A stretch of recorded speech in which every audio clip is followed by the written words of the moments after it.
வணக்கம். நம்ம இன்றைக்கி வீடியோவில் டஸ்டர் டீசல் கார் தாங்க பார்த்துட்டு இருக்கோம். அதோட மாடல் பார்த்துட்டிங்கன்னா 2018 மாடல், 2 ஓனர் கண்டிஷனில் இருக்குதுங்க. கிலோமீட்டர் பார்த்துட்டிங்கன்னா 1,29,000 கிலோமீட்டர் ஓடி இருக்கக்கூடிய கம்பெனி சர்வீஸ் ரெக்கார்டு காருங்க. இதில் வரக்கூடிய ஆப்ஷன்ஸ் பார்த்துட்டிங்கன்னா AC, power steering, power window, ABS, airbag, அலைவீலோடு வந்துடுதுங்க. டயர் பார்த்துட்டிங்கன்னா 4மே நியூ டயர்ஸ் போட்டிருக்காங்க. எஃப்சி கரண்ட்டில் இருக்குங்க. இன்சூரன்ஸ் எடுக்கணுங்க. காரில் எந்த ரீப்ளேஸ்மெண்ட்டுமே இல்லைங்க. இந்த காருக்கு கஸ்டமர் கேட்குற ப்ரைஸ் பார்த்துட்டிங்கன்னா 6,25,000 கேட்குறாங்க.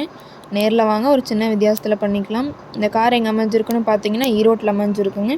மேலும் இந்த காரை பற்றின டீட்டெயில் அப்டேட்ஸ் வேணும்னா வீடியோ கீழே கான்டாக்ட் நம்பர் கொடுக்குறேங்க. கால் பண்ணி டீட்டெயில் கேட்டு தெரிஞ்சுக்கலாங்க. அதே மாதிரி இந்த வீடியோ பிடிச்சிருந்தால் மறக்காமல் லைக் பண்ணுங்கள். எங்கள் சேனலை சப்ஸ்கிரைப் பண்ணிக்கோங்க. நன்றி, வணக்கம், வாழ்க வளமுடன்.